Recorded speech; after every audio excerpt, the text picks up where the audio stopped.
Seeing none, we will move on to the Committee on Education of the district. And we can start with consultants and contracted services, items 1 through 20. And I will actually turn it over to Dr. Lippert first. Thanks. In your section, contracted services, we have 2 corrections to make this evening. On the first item, if you look at your actual board tab, number 1, the board tab is actually checked as a renewal contract, and this is actually a new contract. So this is number 1, under contracted services, PEG, Pacific Educational Group. On the actual board tab itself, the renewal box is checked. This is actually a new contract with a company that we've contracted before, but for new services.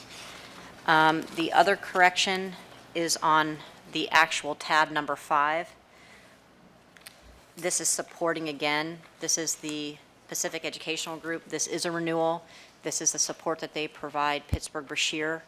At the bottom of the tab, there's additional persons that are named, and would want to redact Principal Vaughter from that tab. And that's all the corrections I have in that section. Thank you. Thank you, Dr. Lippert. Dr. Hawley, can we start with you on items 1 through 20, consultants, contracted services?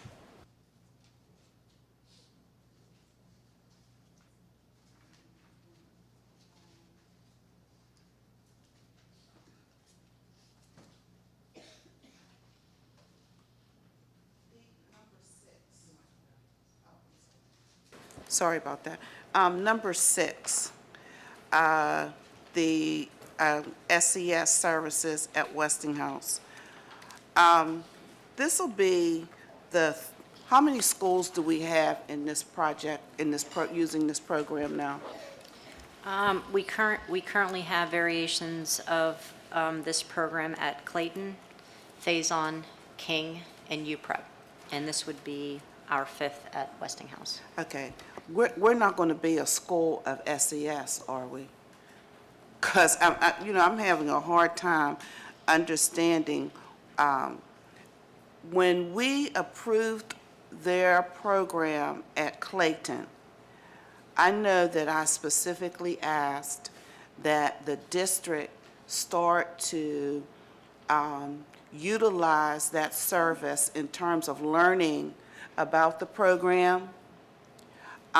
And by learning, we would ultimately, our own people would be able to do implementation of the type of programming that SES offers, that we would no longer need to outsource and pay this company these large sums of funds.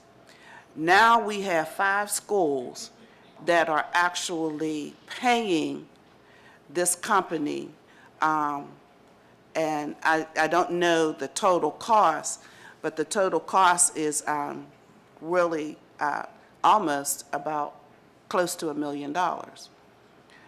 So I'm still going to ask the question why we haven't learned the routines, the procedures and the routines of how to implement a good behavior program within the entire school district, not just for these schools, but for all of our schools, instead of hiring these people at these astronomical prices. Dr. Hawley, we are in the process of doing that. And the first example would be at University Prep. Their actual engagement with SES this year is quite small. I can't think of the actual amount. I want to say $25,000. I think that's correct. They also are helping provide support to some other schools based on what they did last year. So at the onset of the program, and I'm talking not specifically of Clayton, but some of our other schools where principals have asked to have this as part of their support model, and typically they have been schools that have funds for school improvement. This isn't coming out of their decentralized funds or the district's regular operating budget. But what they've done is decide this is a program that they would like to learn more about. But ultimately, you're right, it is not going to be an ongoing sustainability model to have SES come into every single school and do this, or even schools that may want it. So this year will be the first year where we'll have one school actually helping other schools with the model. But I'm glad that University Prep will be the school that helps another school with their behavioral program. However, there's nothing what was done centrally to pull together some of these pieces that actually work, these routines and rituals that work within that organization, doing that research work and how we can best utilize it within the school district.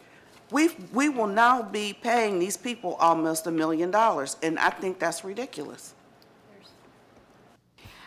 We did, as our principals worked on their teaching and learning environment plans, they all had to do a plan this year around how they were going to improve the learning environment in their school. One of the things that we actually were just talking about this week is that we have to be able to provide to them a menu of options. Not every plan fits every school, and so some of our schools are using a totally different model. Some are using PBIS, and there also are at least 3 other identified programs that we did some research on this week that we wanted to provide to schools as choices because not everything fits every school. But in the particular cases that we're talking about this evening with SES, these are schools that have gotten a grant, a supplemental funds to do the program, and they believe that it can be helpful to their school, and we're asking you to support that. May I add something? One of the things, Dr. Hawley, we can get you information on this because I don't have the specifics and the number of schools, but because of the model that we have of our principals working in cohorts together, there are several practices right now that are being modeled in other schools outside of the 5 schools that we talked about, so we can get some specifics on that. One of the things that you might have saw when you went up there is their leveling system, how they level and prioritize interventions to students. That model, without the direct services of SESI schools and other schools, is starting to be replicated as part of improvements to the teaching and learning environment. So we can get you specific information on which schools are already starting some of those practices. Okay, so I will expect to see that probably by the end of the week, so I can, but you know, I still am very concerned about the fact that we keep outsourcing these issues of behavior activities for our students. I could see it for 1 or 2 schools and then us learning from that, but I really am opposed to having these programs just be wholesale for schools, and sometimes they work, sometimes they don't. So I'm a little bit concerned about that. Yeah, go ahead. The only thing I will say in terms of this particular program, one of the reasons that a number of schools who had the grant fundings to do it want to do it is it hasn't been a sometimes they work, sometimes they don't kind of thing. This one actually, and I think you can certainly ask principals that have been involved in it in the schools that were in the program last year, principals and teachers have felt that this was an effective model for their schools, and that is what has sparked the interest on the part of some of our other schools. And as I said, it can't be everybody because you're right, it is not a low-cost model, and it has to be schools that have grant funds available to support it. My next question is, and I did have some conversation with the executive director for special ed, Mary Jane Conley, the number 7, Wesley Spectrum Services. I'm a little not disappointed that the program is coming in, because the special ed students there definitely need to have that support along with a lot of the regular ed students that are there as well. But my question is, my concern is that this did not start earlier in the year. And when I say earlier, when school actually started, so that teachers and students and parents knew exactly what type of support their children would be given within the building at Westinghouse.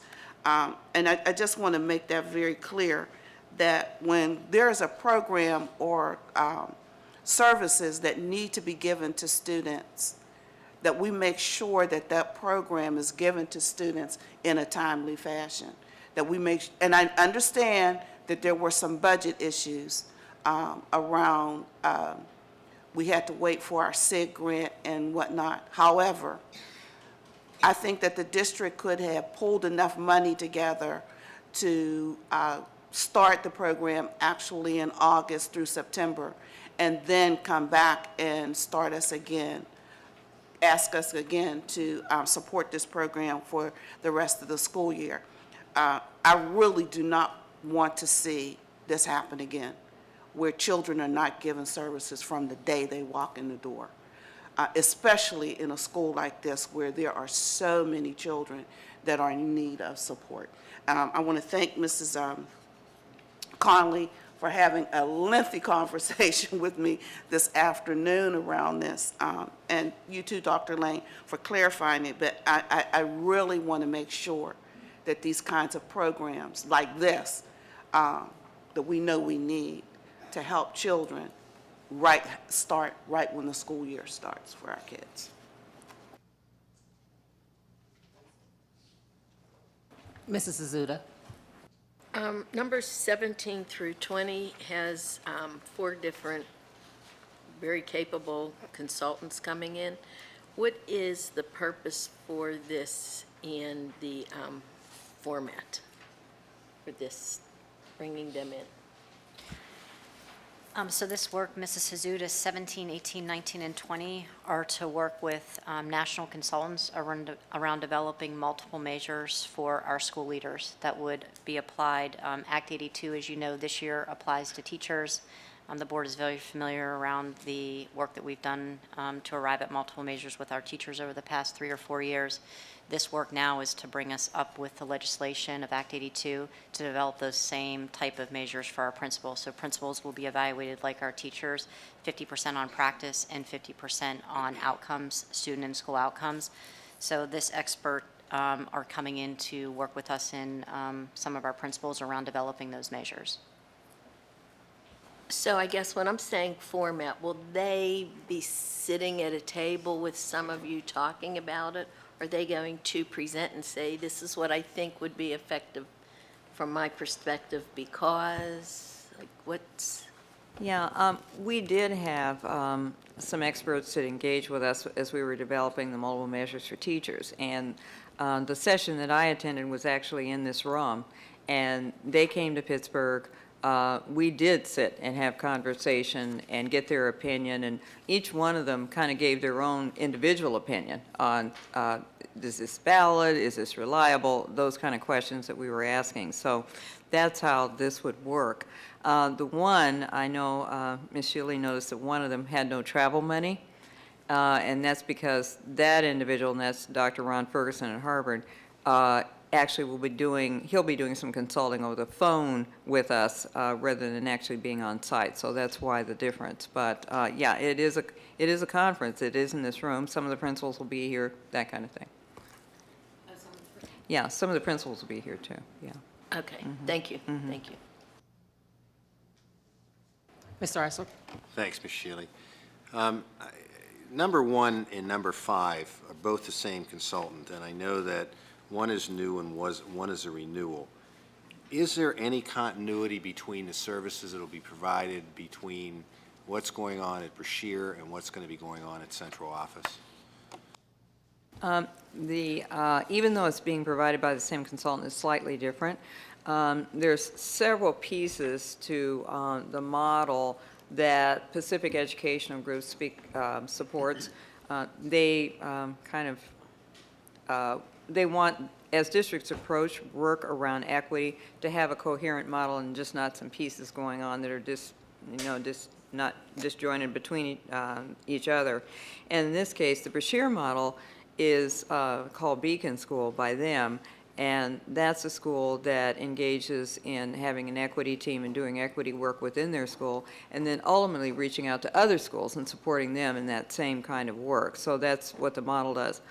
The model the second tab that we're asking you to approve is called District Equity Leadership, and that trains a group of individuals here, and typically it is the superintendent's cabinet, to be part of being equity leader at the district level, which is a little different than it is for a teacher in a classroom or for a principal who's in charge of leading equity at the school. So it's just another piece of kind of what we hope will be a coherent model. For the district. Yes. And let me go back then to Brashear, and this is a renewal. What are the metrics that we use to evaluate? I mean, are we seeing more students take advanced placement courses? Are we seeing more students graduate? What are we seeing as a metric when it comes to equity and moving forward with this group? Just so that the board knows, PEG also works with King. They were a partner as we launched the Teaching Institutes. I would anticipate a board tab probably coming next month for King to extend with their SIG monies as well, a continuation with their partner for this year. But in terms of metrics, a lot of the work that you see in terms of students taking advanced placement courses, we can't attribute directly to this because there's other mechanisms in place, such as the talent development model. Brashear received the NIMSY grant, if you remember, where they're doing an intensive NIMSY partnership. So there's a lot of work going in to really focus on improving the outcomes of African American students at Brashear. But where this work typically metrics come about is around teacher observation. So as you know, with the RISE framework, the district, when we developed, added a component 3G, and that's around implementing lessons equitably. So it's how are students being engaged in the classroom, culturally responsive teaching strategies, and that's a lot, that's how teachers are measured.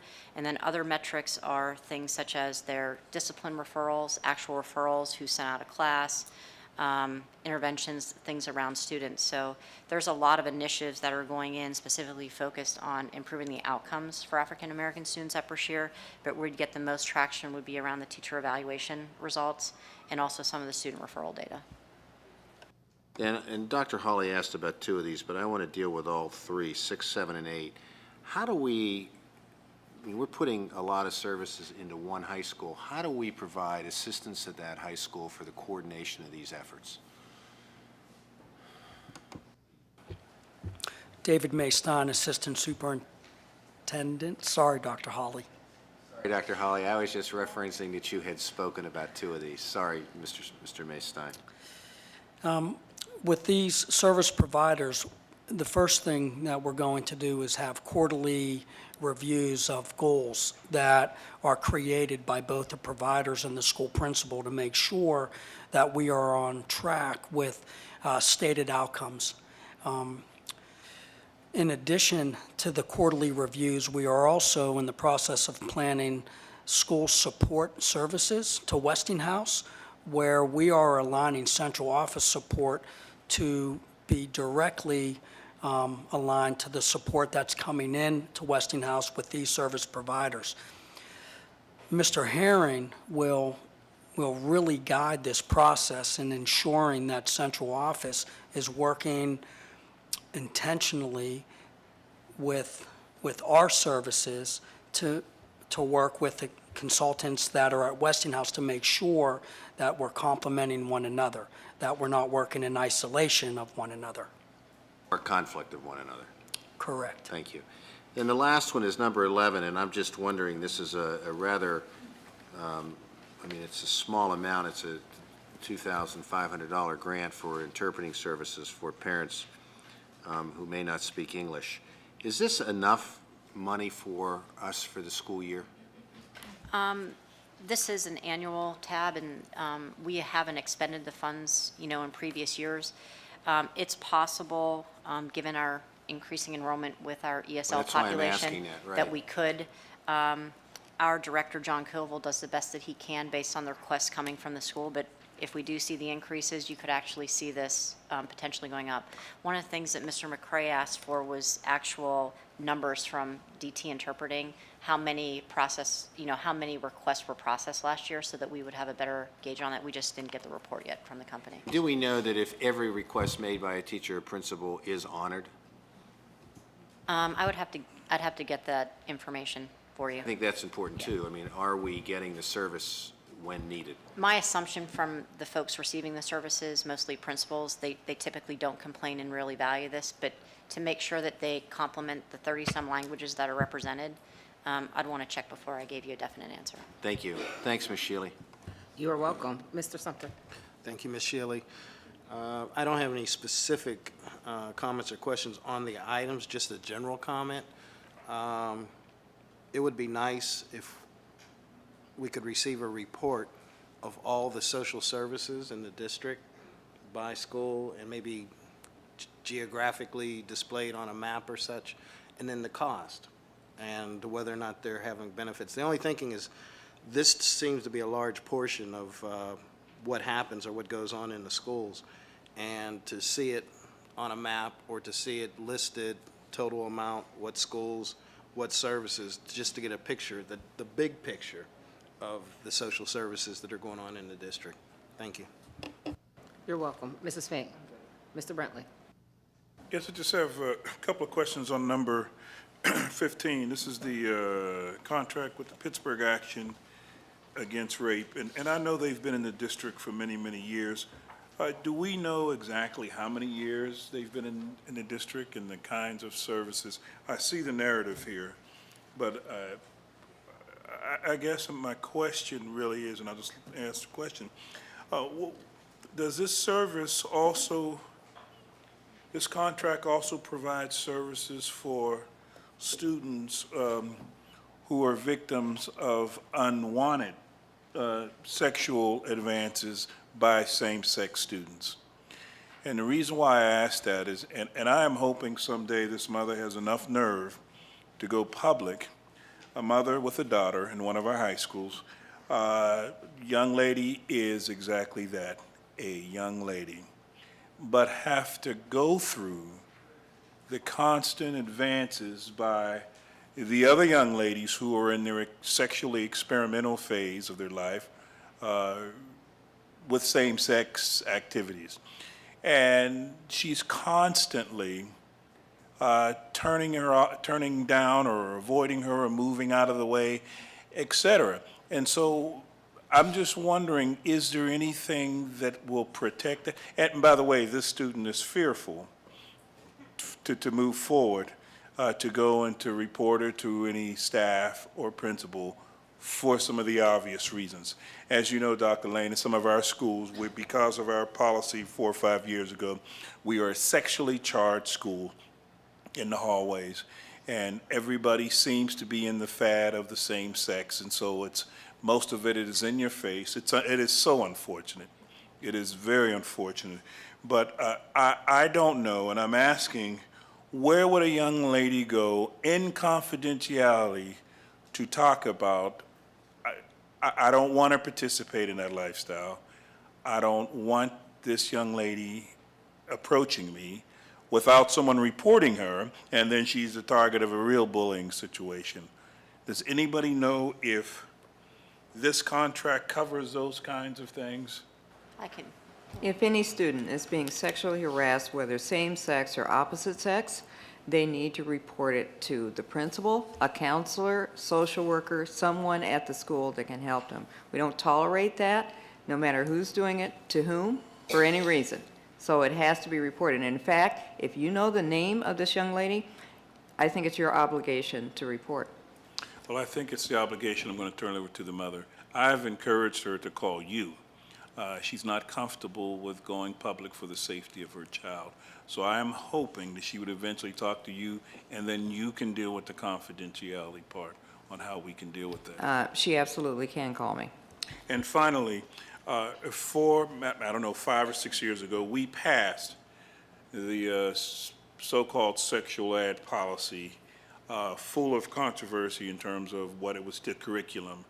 Have we had any kind of evaluation on that since it's been passed? Or have we set up any kind of feedback from students and/or from staff on some of the things that we included in that curriculum? And if not, I just want to make a recommendation that we should do that. We did. We did for the first 2 years of the program, have student survey feedback after they completed their Health 1, Health 2, and 6 through 8 health courses. And then we also had our educators, this is typically done through your phys ed teachers, so they also participated in a survey. Modifications were made to some of the lessons in line with the SECAS guidelines. So we did 2 years of feedback. What we didn't have done is a comprehensive evaluation to see if it actually changed student behaviors, decreased the number of STDs, risky behaviors demonstrated by our students, those types of things. We haven't had that comprehensive study done longitudinally. Now, the feedback that you received from the staff, in what form did we get that back?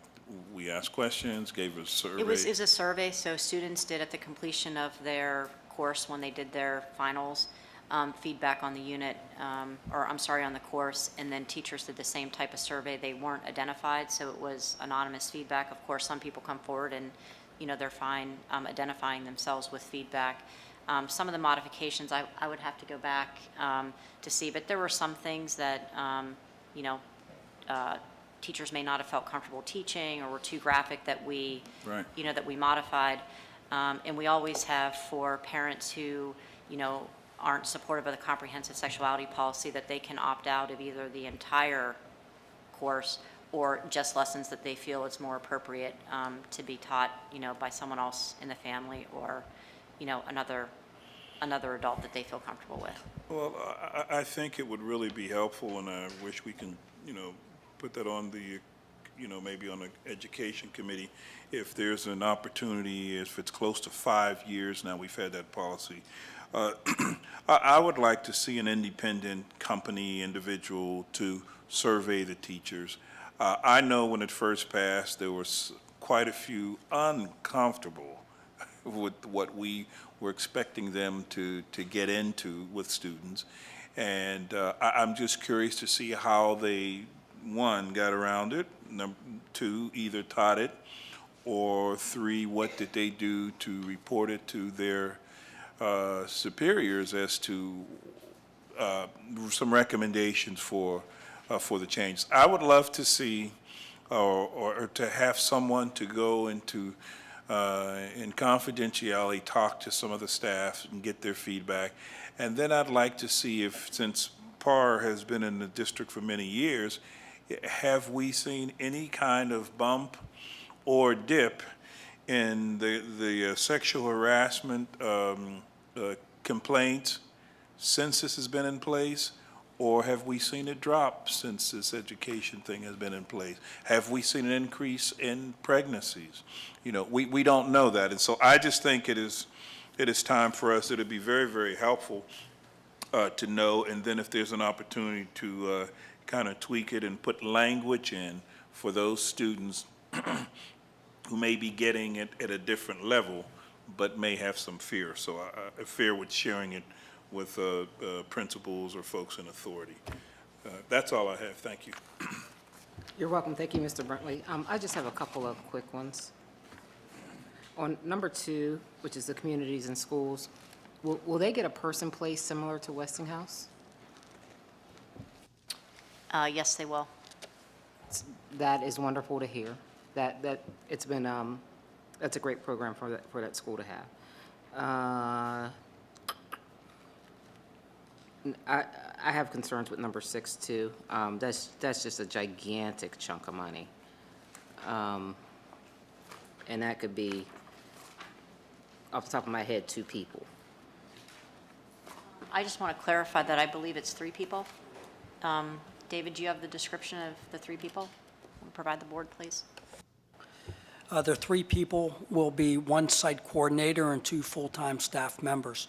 All 3 will be on site full-time, and they will work directly with Mr. Herring and the staff to create a positive student culture, really through empowering students to lead their student culture. Mr. Mason, is your expectation, is Mr. Herring's expectation that at the end of this year, they will have the skills set within the building to continue this program without almost $250,000? Absolutely. We're looking at the UPrep example as our model. The way that Mr. Hardy rolled out the support with Success Schools is exactly the way that Mr. Herring would like to do it at Westinghouse. Thank you. And just quickly on, so I think I know the answers from the questions that were asked earlier about number 7, but that's not related to returning therapeutic classrooms to the district, is it? No, it's not. It's specific to supporting Westinghouse. Weren't classrooms returned to Westinghouse? Wasn't a classroom at least? No? Mary Jane, did you hear that question? Can you restate your question, Yeah, please? when, maybe 2 years ago, we brought therapeutic classrooms back into the district. Was Westinghouse one of the schools that they went to? Mary Jane Conley, Executive Director, Special Ed, no. We have no therapeutic classrooms at the high school levels. You're thinking of the relocation of Holy Family? Oh, Could you fill me in? Fill me in on the details of what I'm not remembering correctly. Come on, help me out, because Yeah, I'm trying not to see if talking I French. remember it correctly. Yeah, we did have space available in Westinghouse and did relocate, kind of had a co-location of some students from Holy Family. They were not part of the high school program, but the two programs are co-located. I think that's what you're thinking of. Now, if you want more detail than that, I'm gonna have to go back in the archives. No. So- I think that clears it up for me. That helps me. Unless you want to say something else, Ms. Conley. Okay. Okay. And just on number 10, that's a professional development opportunity. 2 questions. Is it required, and is it an up to amount? The answer is yes, it is required as a term of the grant, and it is an up to amount. I did just want to take an opportunity because of the lift that our literacy department is doing. Originally, this amount per teacher was $125, and you're talking about every teacher in the grades 3, 4, 5, 6, 9, 10, and 11. So that's a lot of teachers at $125 that we were going to send to the Beaver Intermediate Unit. And the way that we got the cost down is that our KTO specialists and our literacy supervisor went to actually be trained, and it dropped the cost $100 per person. So they'll actually be facilitating the online modules because it's online. And so all we're paying for now is kind of the hosting fee and access. So this actually diverted more than $100,000 back into the grant that we can use to buy more resources. So I just wanted to give a shout out to the literacy team. You guys often don't get that level of detail, but it was good work on our staff's part to get the cost down so we could use it to students' benefit. Thank you, Dr. Lipper. I do appreciate that, but I do have a follow-up question, particularly to bust your bubble. I don't mean to do that.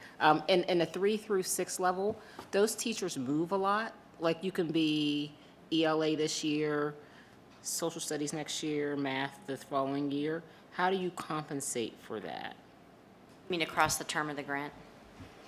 You Is mean this in the only modules? 1 year? Yeah, this is 1 year. So each year of the grant, there's different professional development requirements that we have to meet with teachers. And the grant doesn't require that we have the same teachers every year. It's based on the grade that they're assigned to teach that year. Okay, I'm grade 3 ELA this year. No. Wait. Let me do it the other way. Grade 3 math this year, so I don't get this opportunity. But next year, am I behind? If I go to ELA? Technically, you're behind a year in your professional learning, but we have the KTO specialists in place. I believe we have 7 of them building capacity in schools. So the idea is that build a capacity. You still have to go back and do some catch-up if you're newly assigned to a content area that you didn't teach last year. Thank you, Dr. Leopard, that's helpful. Seeing no additional questions on that section, We will move on to payments authorized, items 21 through 26. Mrs. Azuda, can we start with you, the blue? Number, number 26 is related to number 36. And let me see if I get this one right. Yes, this is the teacher-led. So this is saying we have a $50,000 grant from Buell. I think it was Buell. If memory serves me right, some of that was already spent. I guess, let me tell you all my questions, and maybe you can encompass them all in one answer. I thought we spent money on this already because they had an event for 20 so teachers last year. And so that's my first thing. Then I head into who's going to be staying overnight, that we have rooms. And somewhere it says inaugural, so who would be attending? I understand it's teachers that are, I forget the rating, the top rating. Distinguished, thank you. Would it be the same distinguished teachers next year for a refresher? Like, tell me what all this looks like. This is inaugural in the sense that it's a little different than the event that was held last year. They're similar in that they're both funded through grant funds. They're both totally planned and directed and organized by a group of teachers that work together to do that. So that's how they're similar. How they're different is this is an opportunity to gather highly effective teachers who were engaged last year. So some of them were there last year. And then some additional teachers as well. The only people that stay overnight for this event are the teachers themselves. The rest of us go home. Okay, so, and as I said, it's supported by a combination of funding streams, one local, the Buell Foundation, and the other one, of course, is the Bill and Melinda Gates Foundation from the EET grant. So this all evolved because some of our teachers here in Pittsburgh got opportunity to go, and I think they went to Arizona. Is that right? Yeah. They went to Arizona to a convention, basically, for teachers from all over the country that the Bill and Melinda Gates Foundation sponsored. And they had they were so impressed with it and had such a great experience. They wanted to see if there was a way that we could have some of the teachers here in Pittsburgh experience that same kind of thing, but without the expense of having to travel. And so that's how this began. And I think this is a Friday and a Saturday. One of those say no out of classroom. And I meant to call Mrs. Wenger and ask her to look at the big calendar and see why there's no school Friday. But I would assume, do we still have to pay them workshop rate or something, and then will that be a later tab? I didn't believe we did because I think if it's not a school day, and I'm not sure if it's a school day or not, I'd have to look at the calendar myself, but it was a work day, so we were not pulling teachers in on a day they wouldn't have been working otherwise. Pardon? It starts in the evening. Okay, all right. Mike? And of course, I don't think we paid workshop rate for this, but I'm not sure. I think it was because this was voluntary. It's like going to a convention, you know, so many times when you attend a convention, part of it's going to be on work time and part of it not, because you have evening stuff and sometimes weekend. Our costs are because we're paying for accommodations, you know, registration, materials for teachers that they would get for free, and of course the cost of renting the space at the hotel. So teachers, because we're paying some of those things for them and they get resources, they get the hotel accommodation, food accommodations, we don't feel that the compensation of workshop rate would be necessary. When you say the teachers are the only ones that, are you talking about the core teachers that went to Arizona or all teachers that attend? All the teachers that attend are able to stay at the hotel. And what I was saying was the people that don't stay are administrative staff, principals, and others that attend. Thank you, Mrs. Shealy. You are welcome. Mr. Eisler. Thanks, Ms. Shealy. Just one question, and it's on 24, which is a early childhood tab for the early childhood male fatherhood involvement with 2 events, a family fall kickoff event and a Walk Your Child to School week. And I see, Ms. Barone-Martin, that this has been something you've done since 2006. Can you give an indication of how successful this is and how much the parents look forward to this? Both events have been very successful, and that's why we continue them from year to year. But I could certainly send an update to the board after the events to let you know how many people attended. I just think that parent involvement is something that we're very interested in, and this is starting at the very young age. It lists Head Start, but does this include everybody who is in our early childhood program? Not Yeah. just Head Start students? Yes, you're correct. It includes all of our early childhood program. Thank you. Thanks, Ms. Shealy. You're welcome. Mr. Sumter. Thank you, Ms. Shealy. I also was going to echo the comments that item number 24, the Early Childhood Male Fatherhood Involvement Committee, the 2013 events are worthwhile as far as Fall Family Kickoff event and Walk Your Child to School week. I have no other questions in that section. Thank you. You're welcome. Mrs. Fink. Mr. Brentley. Yes, just wanted to say for number 21, that this is a great partnership. This is with the Greater Pittsburgh Literacy Council. I don't know how long we've had the partnership. This is first. This is a wonderful partnership. You know, a couple of years ago, I had suggested, I still think there's a wonderful opportunity with their adult literacy program to partner with their parents group that we have here. We have plenty space in the building. We can put the first partnership together and give a section of our building where we can get some of these parents to return to school, some to get their GEDs. And Greater Pittsburgh Literacy Council is the best agency to do it, rich and long history. And so I would hope that somewhere we would find a way to be creative. This is wonderful here because they're providing their services to the parents of the Concord pre-K students, the ELS students, I believe.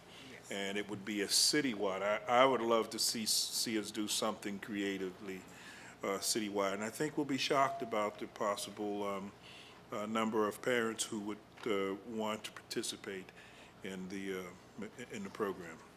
So it's a great relationship, and I hope we do something to cultivate it, make it bigger and better. Thank you. One thing that's a little confusing, the way that the tab is written, is that the parenting workshops and sessions are going to be held at Pittsburgh Concord. However, this is open to all of our parents of ESL students from across the district.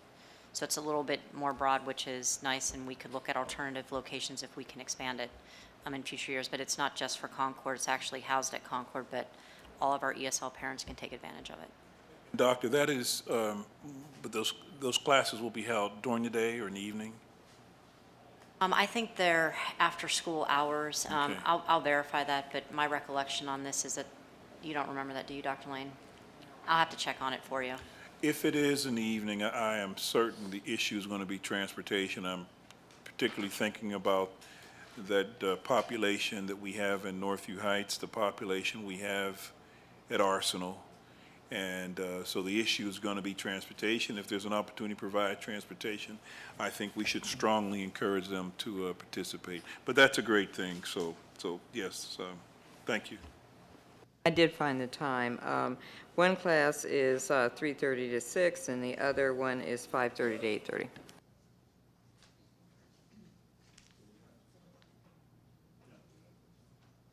Dr. Holly? Yes, I was going to ask the same question in terms of that particular tab about transportation for those parents. Is there some way that we can provide a minibus or something that can get, especially for those parents that, no, well, not especially, there is just a large amount at Arsenal, and I'm really concerned that this is a wonderful activity for them, but they won't be able to get there because it's such a distance from where they actually live. And the children, the parents that live in Northview Heights, well, I don't know how they're gonna get there. Because there's a bus, I don't know how long that bus actually runs from Northview Heights to get them there. They would have to take 2-3 buses and then 2-3 buses back. I don't know if it's going to get them, if the bus still keeps running that late at night to go up into Northview. So sort of transportation is a problem for many of these parents. So can we look into that? I'll 100% look into that, and also to see if, you know, they would be willing to maybe offer multiple sites. If we can't get transportation, maybe because of our partnership, they might be able to offer different locations around the city. So I'll follow up. Necessarily trying to say that it shouldn't be at Concord. Concord is a beautiful building, but I'm just thinking of some way that we can actually get the parents there to participate in the activity. So I'm not trying to get it away from Concord. The facility is fine, it's just getting there. So if we can get some support in helping them to get there. Number 24, Mrs. Barrow Martin, can you tell us what you'll be doing that day? Sounds like it's going to be lots of fun. Are you speaking of the walk your, okay. We encourage fathers to walk their children to school on that particular day, and then when they get to the school, they join in the classroom and visit for a little while, and each class has special activities for the fathers on that day. And the other one, which is the Fall Family Kickoff, is an annual event. We have people there to talk about health care. We have activities for the children and the fathers to do together. And mothers are always welcome, too. We just put an extra push out for fathers to come. And we have information for fathers on parenting and other activities. So it's been a very popular event with our families. Thank you. Thank you. We will, I'm not sure if I had questions. Give me a second.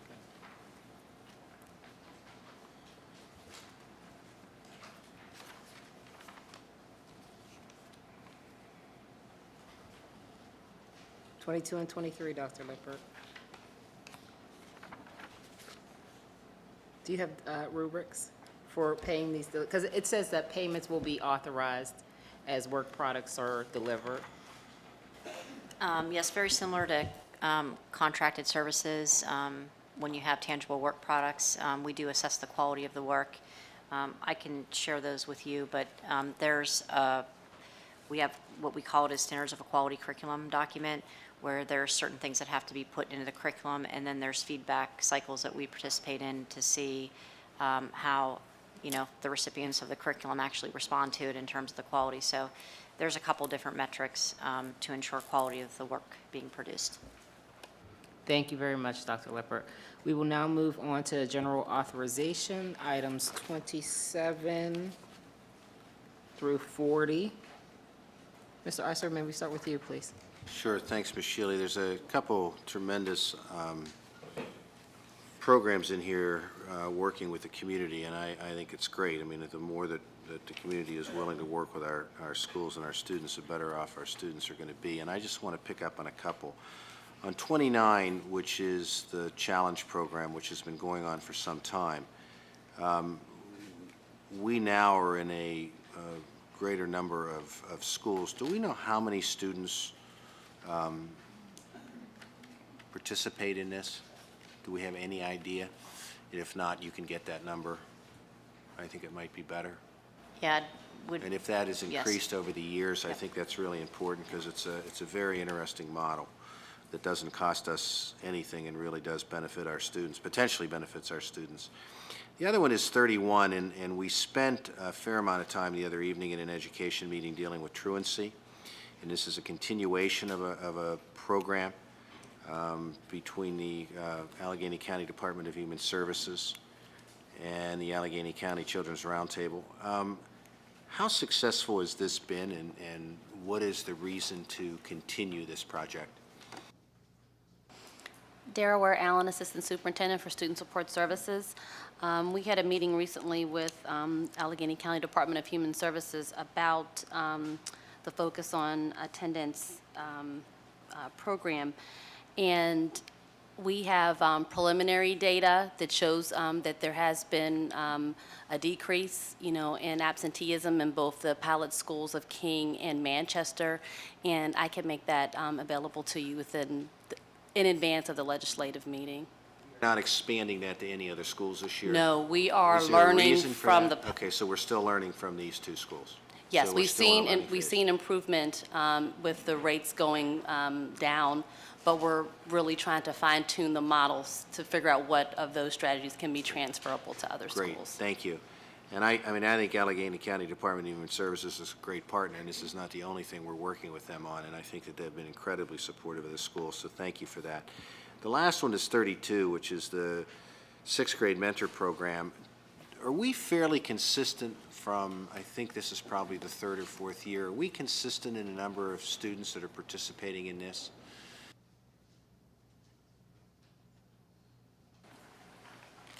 Hold on.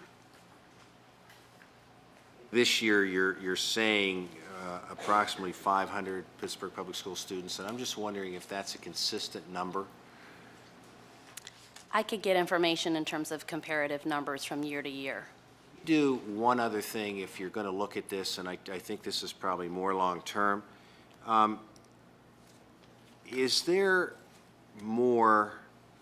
a greater need than there is volunteers, or are there more volunteers and less students? If you can find out, because I think that, again, I know that there are a lot of efforts to volunteer in the schools. There's a number of literacy programs for readers, as well as sixth grade mentor, which has been going on for a while. And it'd just be interesting to find out if we have a greater need and we have volunteers versus the other way around, if you could find that out. Thank you.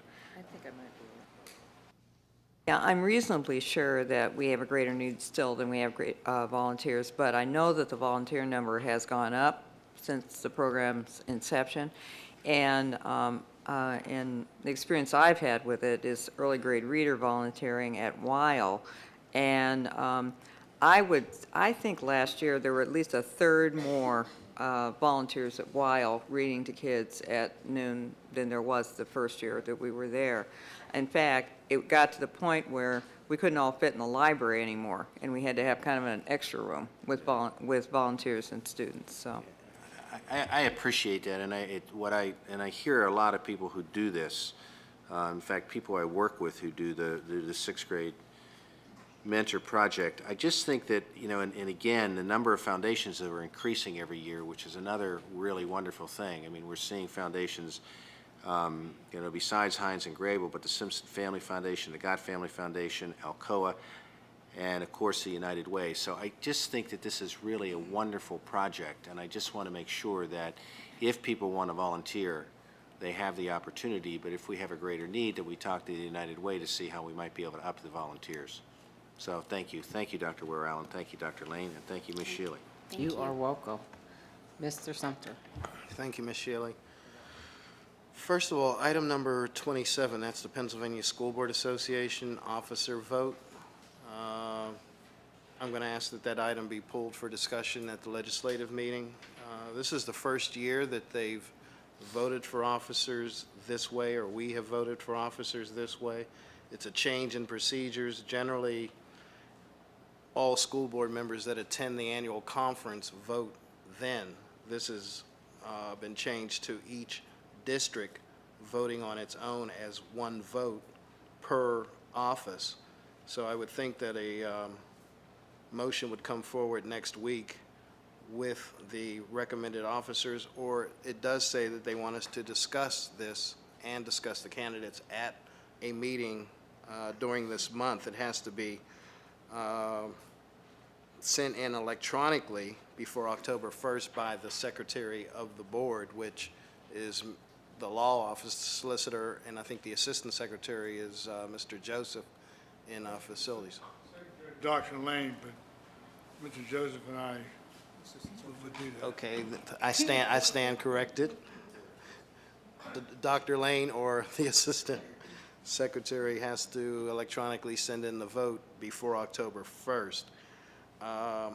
However the board chooses to do this, some board members have said to me that they would rely on my recommendation. If that's the case, I can put forth names. I can bring those in the form of a motion next week. You all have packets explaining all of the candidates, their statements, and those who are running for office. So whichever the board would desire to do, I'm amenable to that, so I can give you names tonight or names next Wednesday at the legislative meeting in the form of a motion.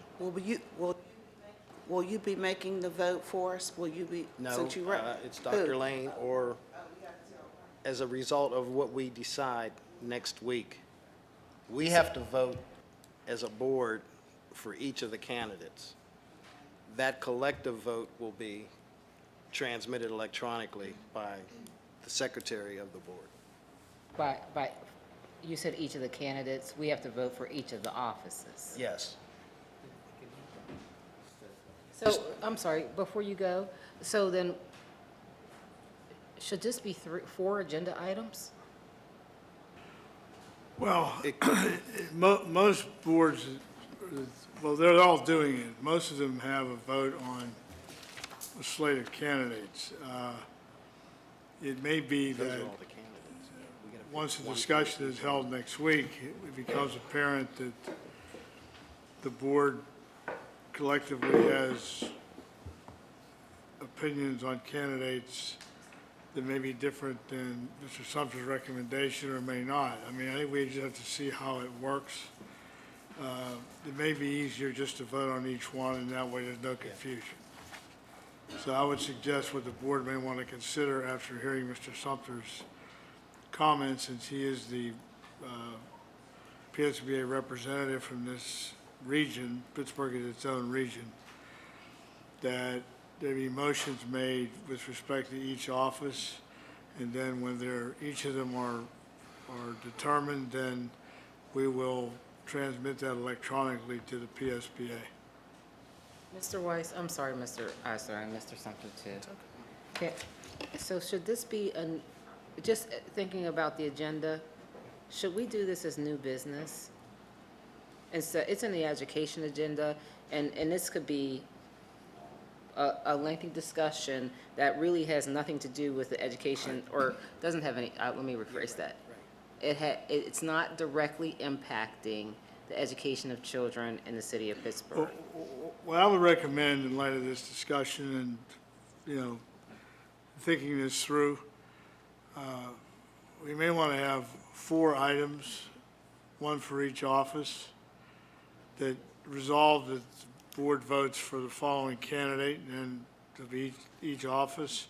That way there's no confusion, and it'll be after the education, business, and human resources agendas will be separate. If that's agreeable to the board, it may be the easiest thing to do.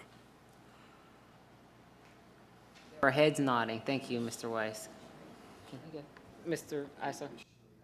Sheila, I agree with your comment about making this a new business item. I don't think it belongs here. It really is, doesn't impact student achievement. I think we can argue one way or the other. But I think, Mr. Sumter, it would be helpful, at least for me, since you know most of these candidates, if you would at least get a memo out to us with your recommendation, because whether we vote for them individually or as a slate, it's something that we're being asked to do very differently than we have in the past, where we have, relied on you to do this.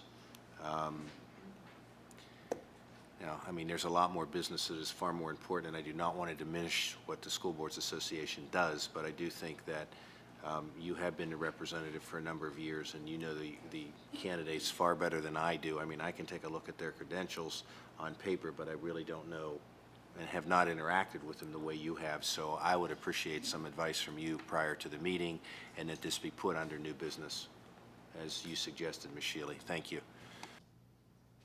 Sure, I'm agreeable to that. Is it okay if I get you the memo on Monday? Sure. In that there's a meeting, PSBE meeting, this Friday and Saturday, which I'll be attending. So anything were to develop at that meeting, or if I find out information from that meeting. But it'll be a memo that comes out Monday. I can give you what I think now, but I think I'll hold that till the memo. Okay. The other item I wanted to talk about is item number 34.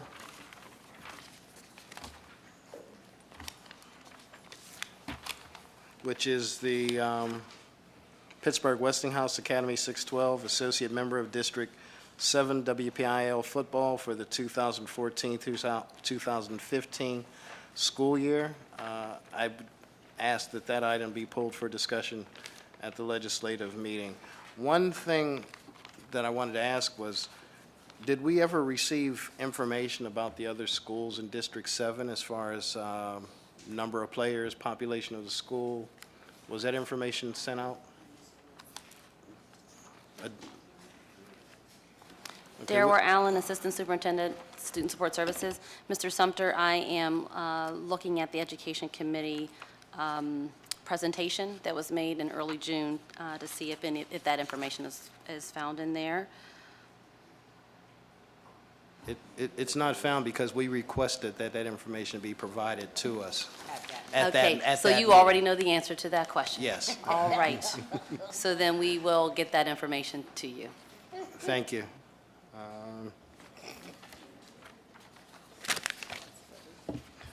I wanted to bring attention to item number 30, which is the partnership renewal with All About Achievement Incorporated and Dr. Karen Hessel, school performance. Mr. Sumter, I'm sorry, that item earlier was pulled. Thank you. Sorry about that. No problem. Thank you.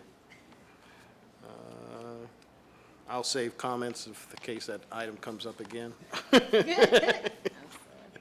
To not belabor the issue at this point. And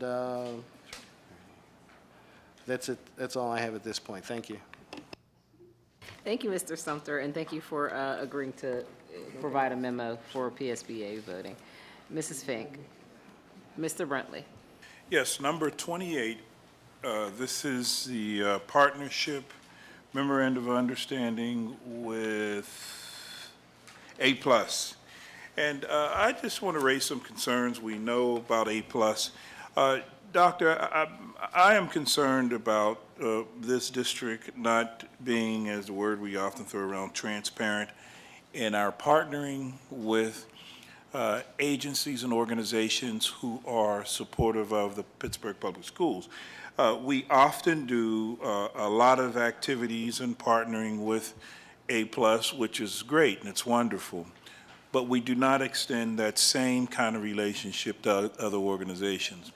In particular, I can remember about 4 or 5 years ago, the chair of the Education Committee for the NAACP, Dr. Marlon Barnett, who attended many public hearings concerned about the direction of this district, who had said publicly that she wants to be involved, want to serve on a committee, want to help, want to be there.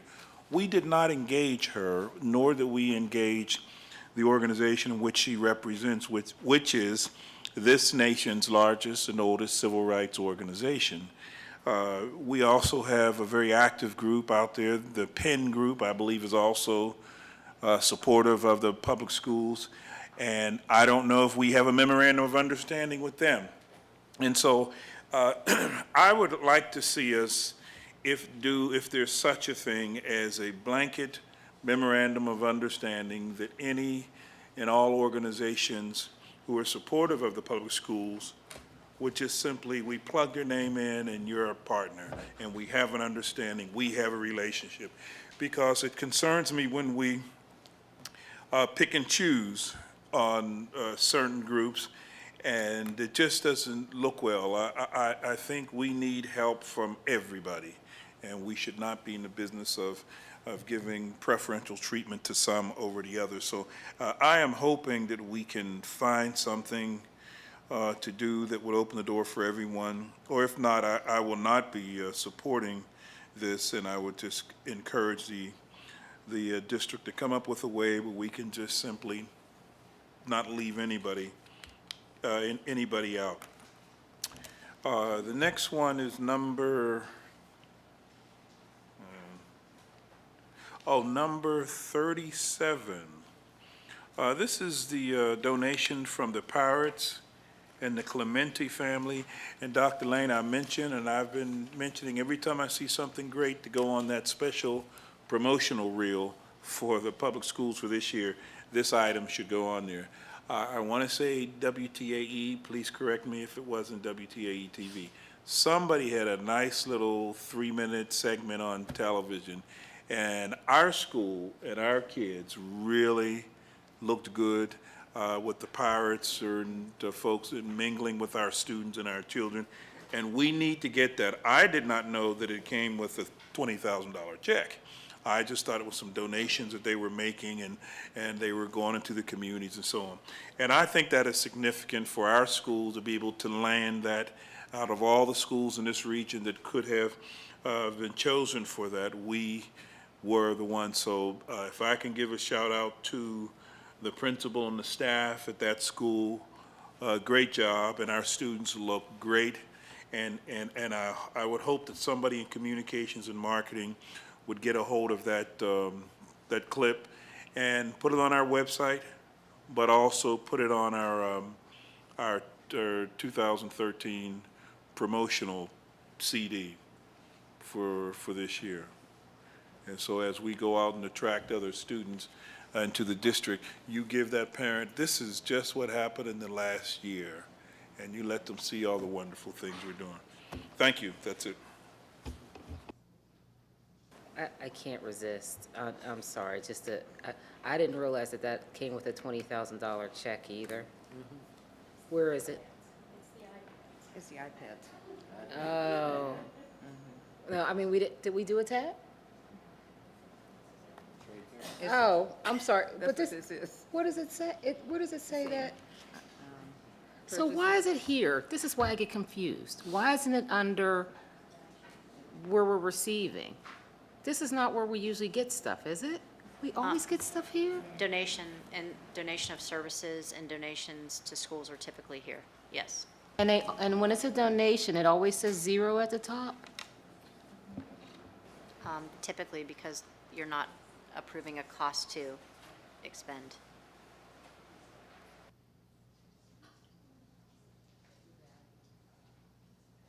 Yeah, the board tab, does it actually, say it? proper officers to accept a donation of $20,000 as part of the festivities. Oh, 'cause I'm on the Funds wrong will one. provide the school with the ability to purchase a set of iPads, a sync station.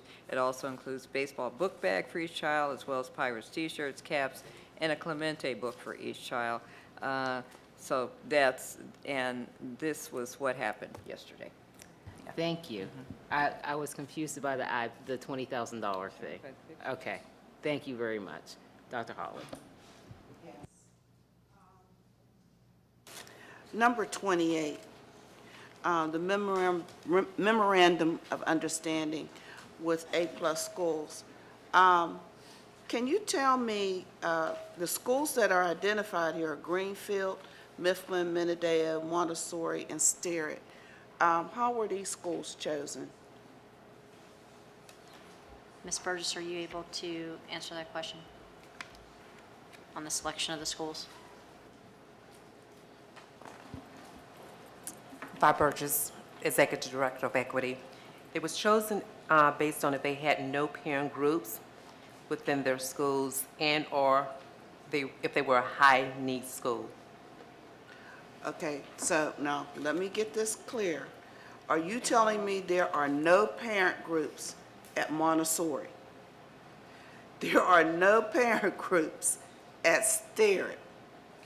There are no no, come on now, is it me or what?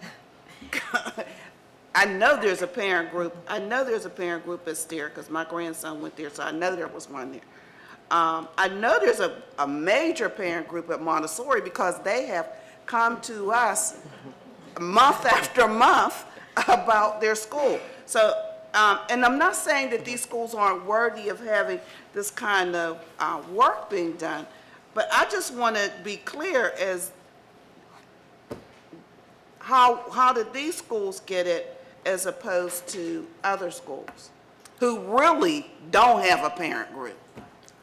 Again, it was my understanding that They came from those schools at that time that did not, and I'm understanding you're correct, Dr. Holly, but they were in collaboration with the principal from those factors that was made mention.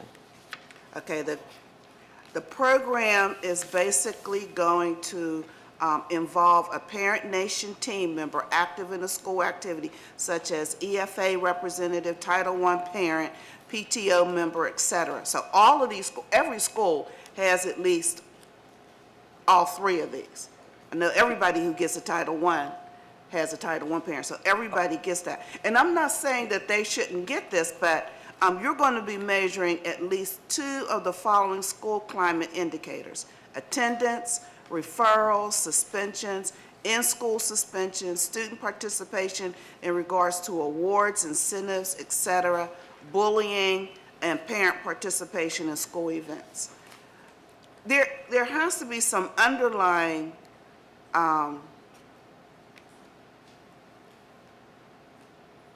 I'm just wondering, how did these schools get chosen?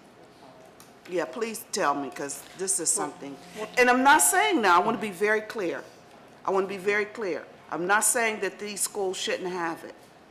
I'm just wondering how they got it, and there are so many other schools that are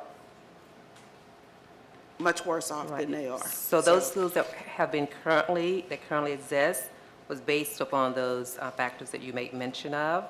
And so you're correct, you made mention that the PSCC and the PTO are basically in all schools. So now for this subgroup of schools with collaboration of principals, those are the factors that was looked at.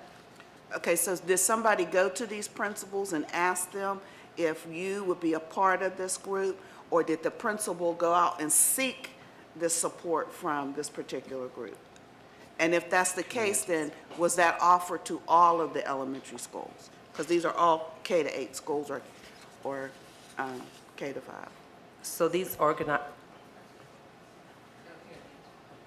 they spent time in these communities, working with communities such as, if you look at United, HDC, and excuse me, I don't know the acronym for HDC, so I probably shouldn't have said that one.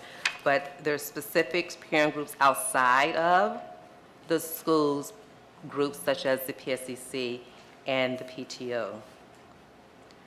We're also building teams in schools that have no groups at all, and this is the multi-year grant so that other parents groups are eligible for this.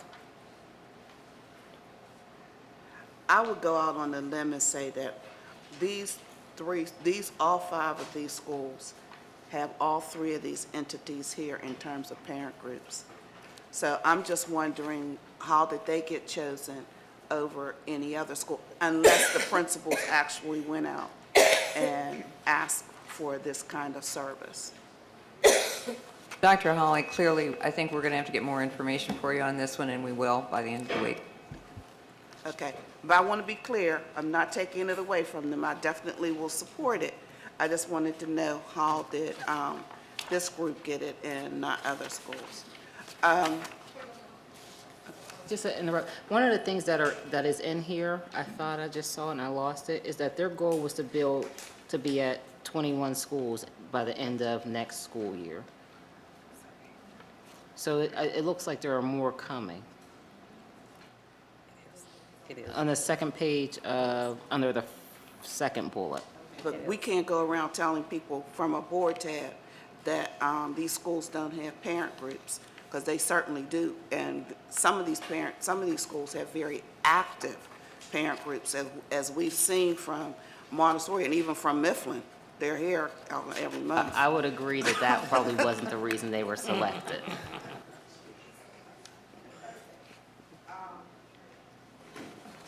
My next question is for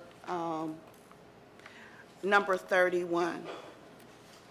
Again, I have no problem with these schools being identified as the schools that DHS would work with around attendance.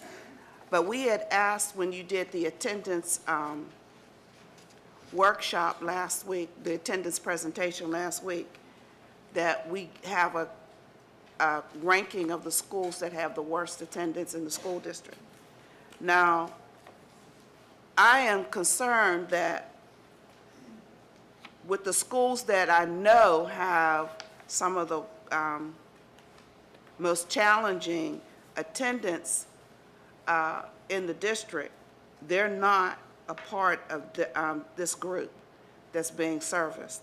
So I really have a problem. Again, I'm not going to take this away from Pittsburgh King or Pittsburgh Manchester because they probably do need it as well.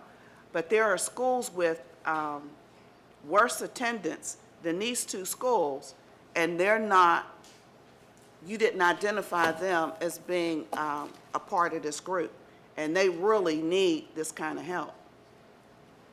So, I have a problem with that. Again, I'm not taking it away from them, but I just want you to be consistent in finding the schools with the most need and working with them first, and then building up the other schools.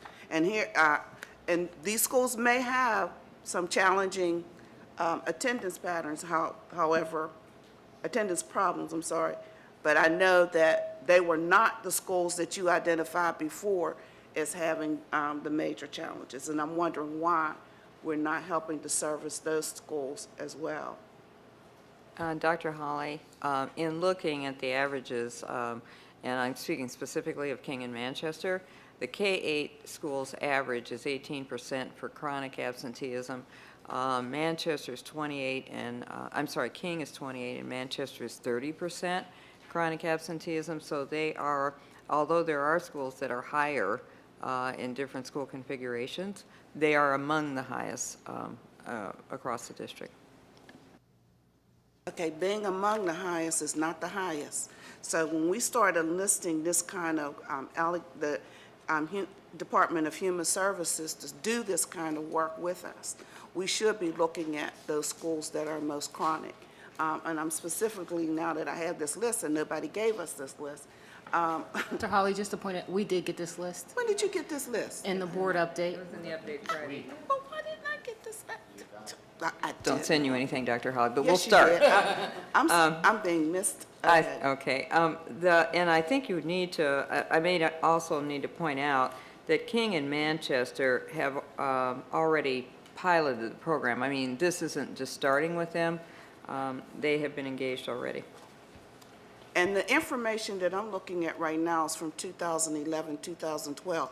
Do you Correct, have the that is. 2012-13? We're not quite ready with that yet. We're working on it. It will be here soon, but we gave you the most recent that we have.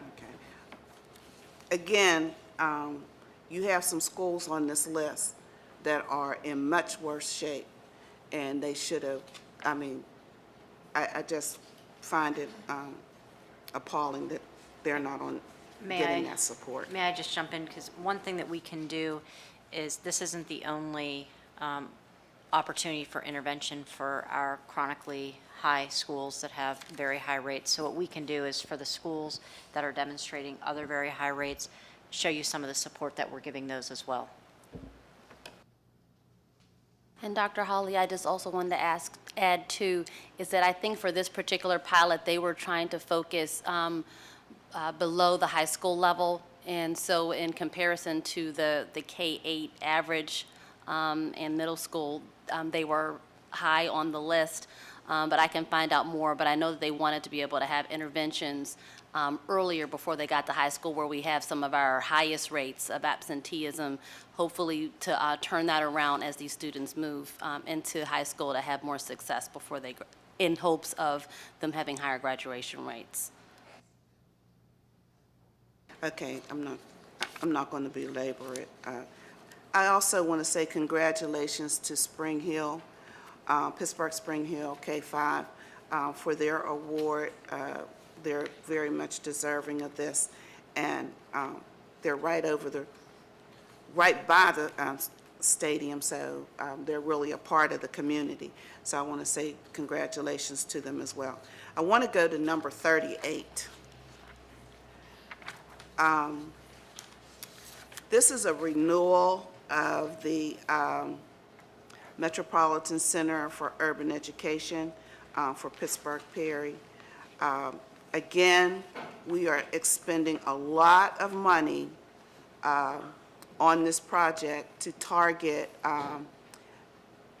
assisting in gains of academic student achievement, implementation of a new discipline leveling system, and parent engagement activities for the Perry school community. And these are all very fine supports that need to be happening at every school. Again, Perry is unique in that we did put two high schools together, and they are experiencing some severe issues over there.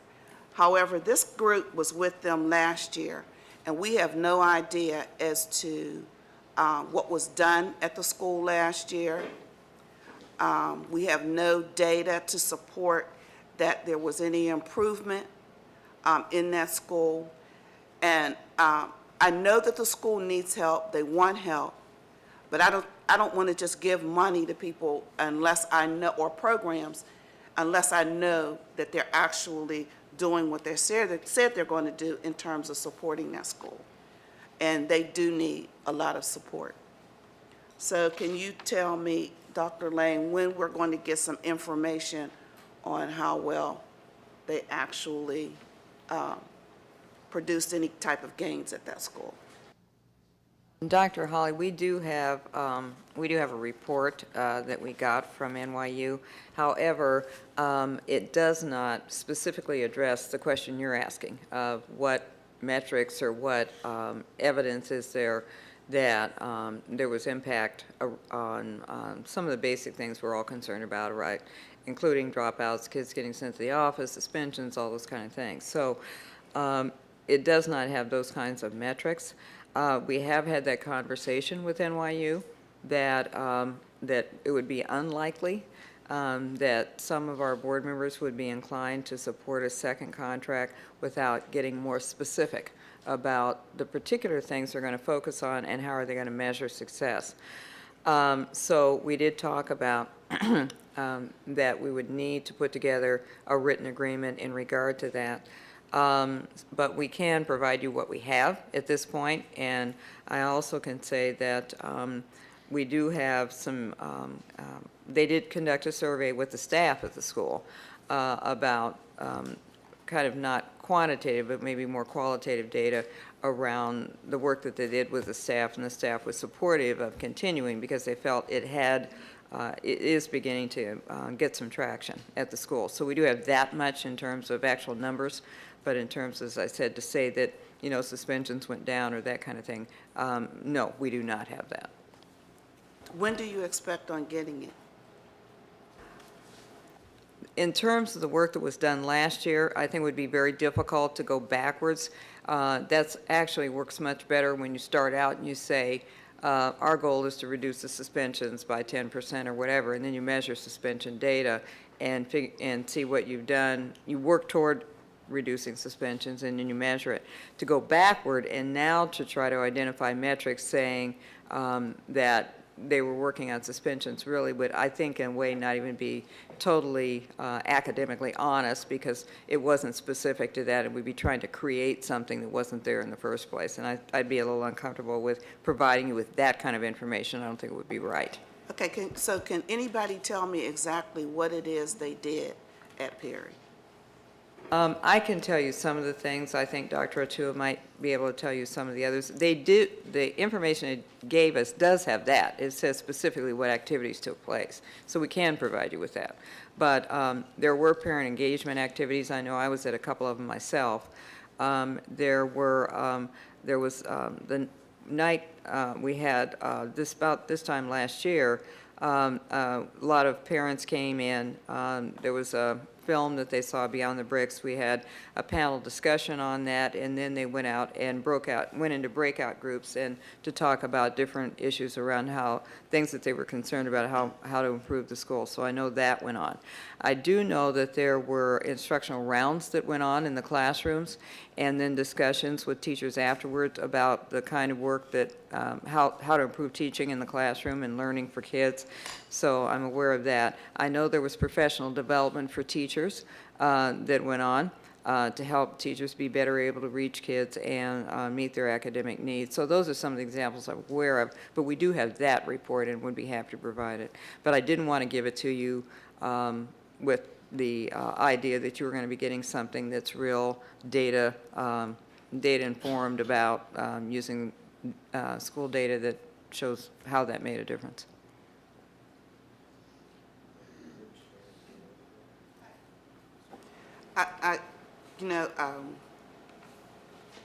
A lot of what I'm concerned about is the actual working with students, working with parents, not just parents to watch a movie. All of that is very good, and it's that's an intellectual activity. I don't have a problem with that. But are those the needs of that school community right now? I think that most of our school communities have a number of needs. I do believe that the staff and the school leader believe that this will help meet the needs they have right now. We do try to, question staff about some of the things they bring that they want to engage in, some of the consultants that you questioned this evening.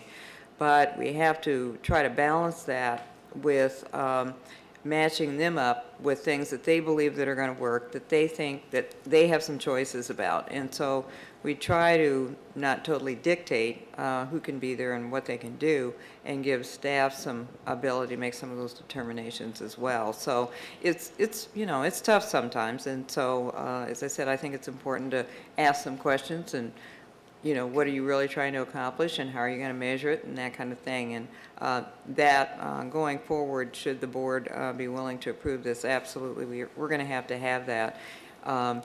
Furthermore, one of the things we talked about today indirectly was when we have consultants that come into our schools to do these kinds of activities, we need to have our own document and have them fill it out, rather than say, we want a report from you at the end. We say, this is what the report's going to have to be, and we definitely can put that in place. So we have a template for the final report, and we can get information. Their responsibility will be to complete it for you and for the community to see. I'm not trying to dictate to any school. I want to be very supportive of the school leadership and the teachers in that building. But I have to be very honest with you. If it's not going to help those children, then I can't just sit here and vote on the fact that I want to keep giving companies money or consultants money, and I'm not seeing really any gains for those children. The North Side now has one high school that those children all have to attend, and that's Perry. Before, Perry used to be a total magnet. Now it is a magnet plus a comprehensive school. So they have now many more needs than what they've needed in the past. And I want to make sure that all of those children on the North Side are able to go to a high school that can service them and give them a really rich education, which is what they were actually used to having. And I'm not saying that this organization is outstanding. I supported it last year, even over some of my other board members. However, I must admit, I still want to see some gains being done in that school, and those students and the parents being serviced. And so I need to see more than, we saw a movie, we broke out into groups. Who's actually touching children, who's working with students, who's actually making that real engagement to parents by going out to homes, talking to parents, having parents come in, making sure that they feel comfortable being there. The whole 9 yards about really the true parent engagement, not just enlisting those who actually come to school, but those who are disenfranchised from the school from schools as well. It's not just Perry, it could be in any high school, really, or any school, really. But this, too, is a lot of money. It's not as much money as we spent last year, which was really a lot of money. But I still want to be able to be a good steward of that money and making sure that it's helping children. So I guess I'll be pulling that as well for further discussion, because maybe you can give us some more information on what's actually going to happen at that school with that. Okay. Let's follow up with that. Yes, we'll give you the information we have, and if we can get any more in terms of the plan for this next year between now and the end of the week, we'll certainly pull that together for you. But I do have to say that we are not in opposition to what you're saying. You're absolutely right. That when we engage consultants at schools that are there for a specific purpose, we have to be able to hold those consultants to some standard of accountability, and it is our intention to do that. My last item is number 40. I see that we are giving an increase to the non-pubs, and this is particularly because we do not have supplemental education services that, or school choice that we have to do in the school district anymore for non-pubs. But, and it's not here, but I need to know, what are you going to do with the money for the school district that now that we don't have to offer supplemental education services for the regular schools? Well, actually, this tab is for the 2012-13 year. This is to redistribute our unutilized SES funds. So when we don't utilize all of our funds, we have to redistribute the rest of those funds to the other schools. And I'll let Dr. Lane answer the question of how we intend to use our funds this year. Yeah, Ms. Larkin and I have talked about this twice at least. We are obligated to offer some type of supplemental services, and they have to meet certain requirements. Those requirements haven't been written yet, so we don't know yet what we're going to be required to do, but we do know that we don't just get, you know, the balance that would have been devoted to SES isn't totally discretionary spending on our part for other Title I uses. There have to be some supplemental services. It's just that you don't have to hire companies to do it. But we don't know if this is in school, out of school, summer, we don't know yet. And there's supposed to be regulations being written around this right now, but as I said, we don't have them yet, and we didn't feel it would make a lot of sense to try to put plans in place when we don't know what the requirements are going to be. Okay, so we have monies that are sitting there, that we'll have, that are going to be sitting there, that are supposed to be used for supportive services for children in Title I buildings. We stopped using that money, how long have I retired? Since 2010. 2011, 2012, 2010, 2011 school year for the after-school programs that we used to do. I don't have any data in front of me to know how well our students have done on any of the tests that they had to take, such as PSSA, Keystone, or what have you. However, I am truly hoping that that money will be redistributed to the schools so that we can have, again, our own after-school programming so that we can service our children. I really hope that that money is not going to be used yet again for central office to do central office academic tasks. But we need some of that money to be used in schools to help children for after-school programming, since they're not going to have any SES, we don't have to have SES programs anymore. You're not giving parents school choice, so they're not being transported from one school to another. I'm hoping that that money is going to be distributed back to the schools so that we can help children with their academics. Dr. Hawley, the money will be used in accordance with the Title I requirements and regulations. As I said, that money is going to be used to support kids at school, at Title I schools in some kind of a supplemental service. But what we don't know is, as I said, certain things, like could it be during school, or is it after school, is it summer? And there are requirements that we're going to be held to about how the funds are expended. We don't know what those requirements are. So as soon as we know, then we can get together with principals and talk with this board about what the program has to look like. But no, my understanding is under the regs, it couldn't be just used centrally for some purpose. It has to go to schools. It has to go to support kids. It's just what is the model? So. From my own knowledge in terms of this, it's probably going to be used to service children within the schools. And I'm hoping that that service is going to be for children who are not making it academically. And those children that are identified as basic and below basic, that they're getting some services.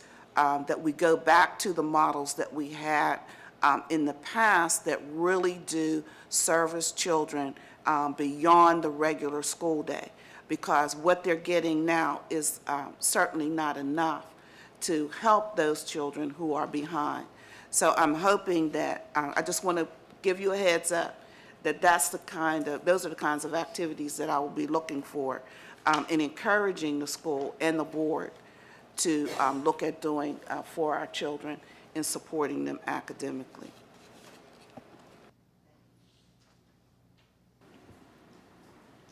Mrs. Azuda? I just have one question. It's on 35 for Dr. Ware Allen. The attendance conference. What's the purpose, the format, the attendees, and how does it differ from the Allegheny County conference that will be held? So the conference that's going to be held on October 10th is a countywide effort being coordinated by the United Way and University of Pittsburgh's Office of Child Development, and it's really to raise visibility about the issue of attendance and its impact on student achievement and graduation rates and college persistence. And we're bringing in a national expert, Hetty Chang, who will be there working with school teams. That's the goal, is that schools that are selected by us, as well as surrounding districts, to bring teams, that they will actually be able to have working time within the conference while they're getting these strategies. The conference is going to follow an internal symposium that will be solely focused on PBS personnel, and we have social workers, counselors, FACE coordinators, and related staff that will have time in the morning with Hetty Chang, and then in the afternoon with principals, executive cabinet, and the goal was that we didn't have them both out of the building at the same time. And then on the 10th, we are targeting 6 schools that have absenteeism. They have attendance, challenges that they're working on, but they've also kind of prioritized this work around attendance, have some innovative strategies that we think they'll be able to build on the momentum from going from the conference, for us then to be able to leverage figure out how to leverage to other schools, as well as internally as a department for providing central office support. So initially, this will be focused on some schools that have challenges, as opposed to coming up with a district-wide campaign, so to speak. So the Be There campaign still exists. And this conference and the symposium, we see that as a part of the strategy as one strategy as a part of the Be There campaign. But definitely we're looking at this as a way of being able to leverage additional strategies and resources and support that we can provide to schools around the attendance challenges that they face. Okay, thank you. Thank you, Ms. Shealy. You're welcome. I just want to follow up on Dr. Holly's question. I think it might be in the human resources agenda we got, that there are 4 schools that are doing after-school programming. How does, I'm not making that up, am I making it up? How does that tie to the SES money? Or SES program, that programming? Related, unrelated, anything? So I believe you saw one board tab from Starrett, who is starting their after-school program in October, and they are using their site-based funding to support that program.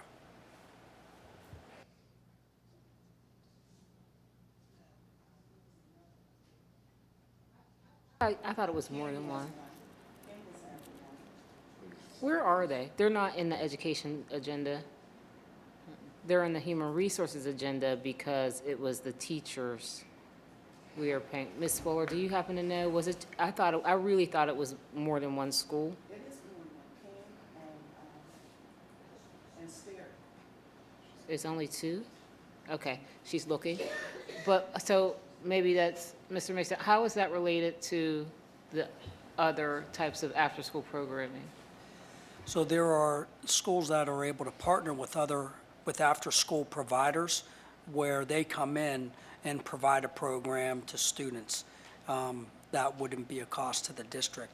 There are also schools, King and Starrett, that are able to provide an after-school program from their site-based budget.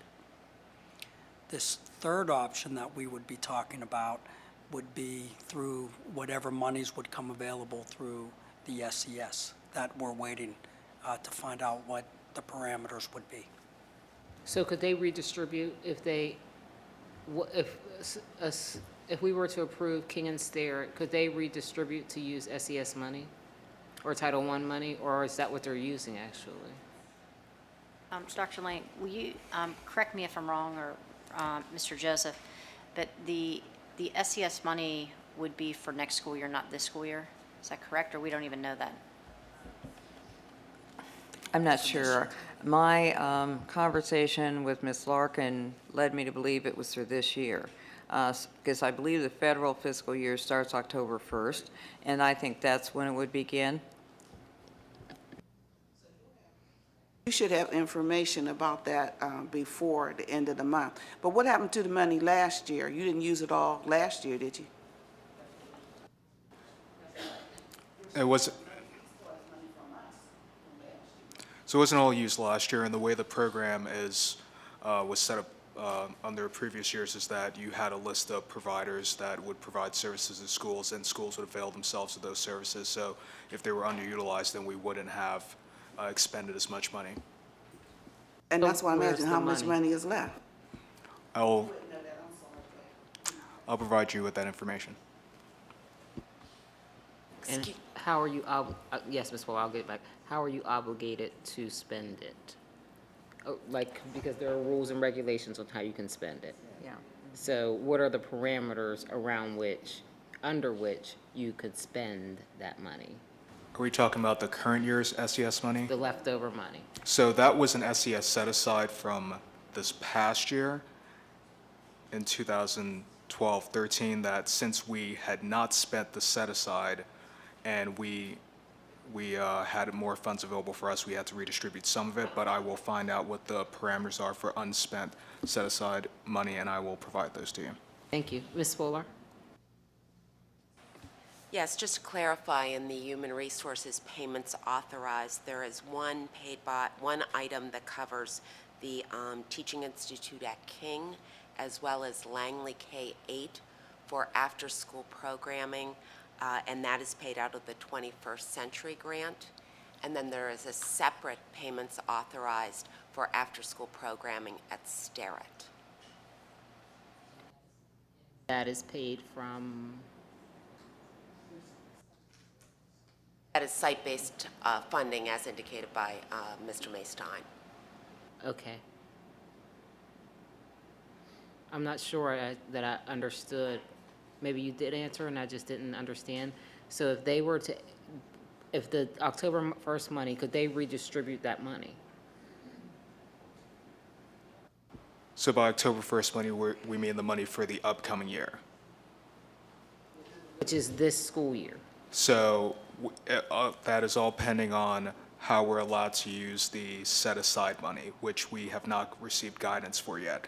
So that's. I understand that. Do our internal policies and the way we do things, which is way more complicated than most people, allow for them to use that money? Are we going, if the federal regulations allow for it, are we going to prohibit that redistribution? No, we will not prohibit Starrett from using those funds. That's what I was trying to get at. Thank you. I think I have one more.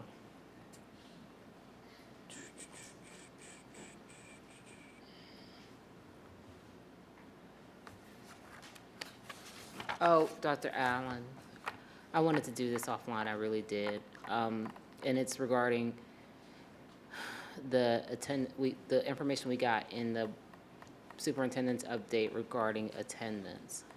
You know, you put numbers in front of me and they just talk. The north side, while I do appreciate that you picked out the two highest K-8 absentee rate schools, and I do appreciate that this is a pilot program. If you look at the north side as a whole, those numbers are tremendously shocking. Do you have, are you working on a plan to address, and I'm not trying to pick on an area or promote one area over another, but when you look at the north side numbers, they are all, there's one school under 30% in chronic absenteeism.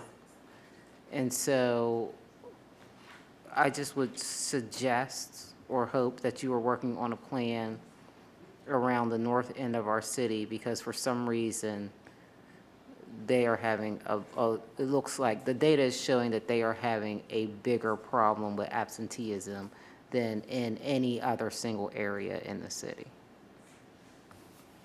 Thank you, Ms. Shealy. We are aware of it, and I will get back to you about what some of our ideas are about providing supports to those schools. I know that they have organized themselves together. The schools are talking around how to address their common issues around attendance and strategies that may be able to help. Thank you, Dr. Allen. Seeing no other comments, questions on the education agenda, we will move on to the business agenda. I'm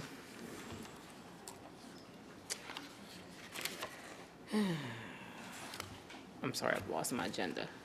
We'll start with number 1, but I don't know where it ends.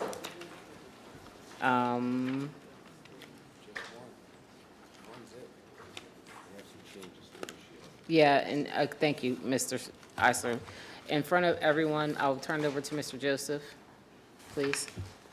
In front of everyone, you'll find a blue folder. Inside this blue folder, we have 3 replacement tabs. You have a replacement tab for item number 4, which is for a roof replacement at Alderdice. Item number 5, there's a replacement tab for that, which is with the partial sidewalk replacement at Greenway. And there's a replacement tab for item number 9, which is the purchase of surveillance equipment for schools. Should I do all of the changes or wait until that section? Go ahead, Mr. Joseph, run with it. And there's also a change in the general authorizations. Item 21 is being pulled. This is as a procedural step because if you remember at last month's legislative meeting, this item was brought forward in new business and it was defeated. So a member of the prevailing majority would have to revisit the motion, bring it back on table so that it can actually be voted on. So we would have to bring this forward as a new business item next week. The person who voted no on the item would have to make a motion to bring it up. Be seconded by anybody. Yeah. Thank you, Ms. Shilley. You're welcome. Mr. Weiss, could you provide us the specific information. I guess we'll get it, we will get that information Friday on who voted how on that item. Well, we get, How do we have it? It'll be on the minutes of the board. It should be reflected in the minutes that we be in get. the We minute. don't have it, we will have We it. have, that's my point. We will have it, but I That's what think I- that we can get it on Friday if you want to, because they have it now. The minutes should be completed. Reflected was defeated. So a person who voted no would have to make a motion to reconsider it. Whoever, I don't know who it was. No, I think I can. Pardon? I was not in attendance. Well, then you could make that because you weren't there. I Okay. do not recall that, but. Okay, thank you. Sheila, just to be clear, we have that documented, who voted no, and you can pull that if there's any question. We'll get On a that from Ms. procedural- Willig. and On a we'll- procedural, if there's any question, we need it. We'll Thank have you. it at the meeting. Thank you. Okay, now we will go to general authorizations, items 1 through 13. Mr. Sumter. No questions or comments at this time, thank you. You're welcome. Mr. Brentley. None at this time. Thank you. Dr. Hawley. None at this time. Mrs. Azuda.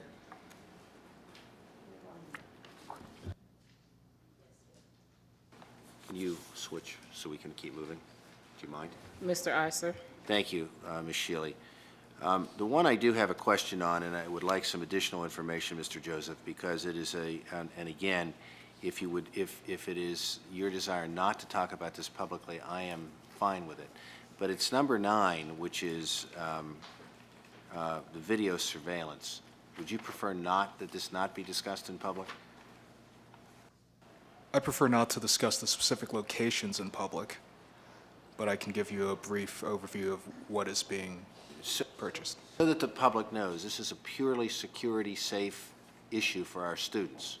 I want to know, I mean, I want to be transparent about this. There's no hidden agenda here. It's that we don't want people to know exactly what our security messes are. What I think is important is that we are investing a fair amount of money, public money, to do everything we can to assure safety in our schools, correct? That is correct. And this is one of many steps that you're taking, correct? Correct. Okay, I just think that's really important for people to know, and especially for parents. Thank you, Ms. Shealy. You are welcome. Mrs. Azuda. Thank you, Mr. Eisler, because that was one of the things I was trying to pull at, the ones that weren't security, and see if I had anything left. And I do. On the smart selection solutions, do we have any schools that already have a similar setup to this? And if so, have we done any backup to validate their use? Or lack thereof? We would, I do believe that we do have some schools that have this, but I would have to defer to Mr. Campbell or Scott Katowski, so we can get you that information before next Wednesday, unless you know it, Dr. Lane. No, I don't know, but Mr. Campbell is on vacation right now, but we'll get it from him or from his department, so. But I do believe we have some setups like this already. Okay, because I'd like to know, this is, I mean, $100,000 if it's not being used in facilities that already are. Sometimes we get caught up on the technology. Sounds like a great idea and we're moving forward, but I'd like to make sure that if there's some school that's similar, that it's being used where we already have it. I agree, and I think the other thing with the use of technology, the professional development for teachers so that they feel comfortable using it's really important. And furthermore, I also think it's important that they want it, because then you're motivated to learn how to use it. But if somebody really doesn't want to get into that, it's probably not a good investment. Thank you. Thank you, Ms. Shealy. You're welcome. I'm actually going to stay on that item. It's something you just mentioned, Dr. Lane. I think that's the one that has the half-day training. And I compared to another tab that has training, there's no workshop rate in here. So is there additional money going to come out? or request for additional money for that tab, for this item? My understanding is that this would happen, we have 2 half-day and service days that are school-based. And if it's not during that time, our high schools typically have a professional development period where teachers can participate during their professional development period. So I do not believe that this is at a cost to, substitutes in the building and/or compensating teachers at workshop rate. We can verify that, though, for you. Thank you, Dr. Lippert.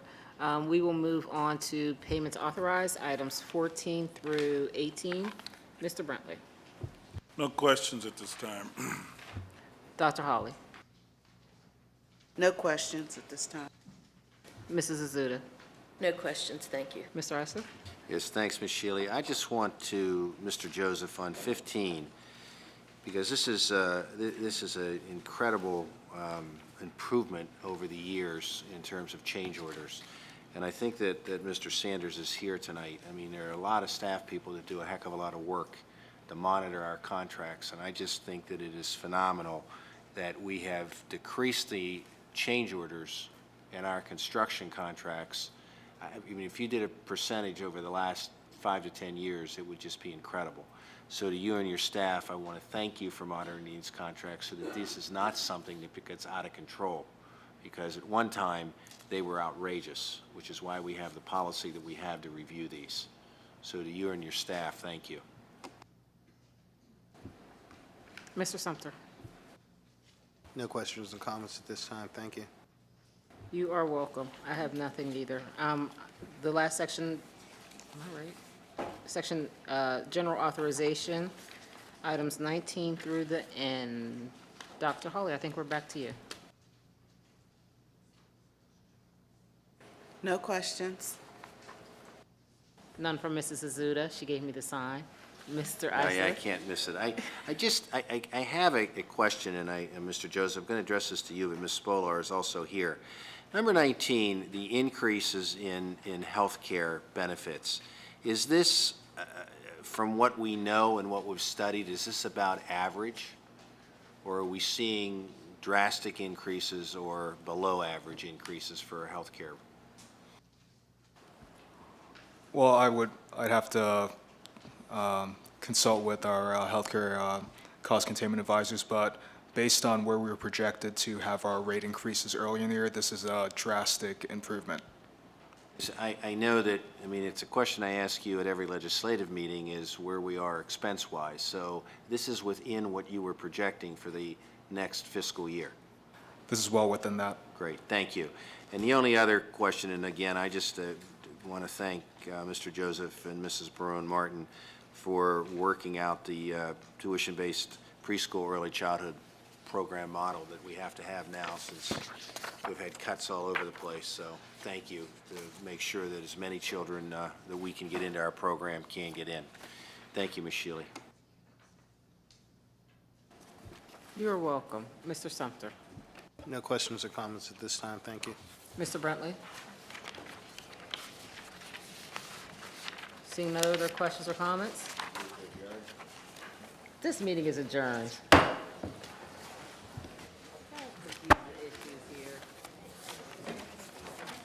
We didn't vote.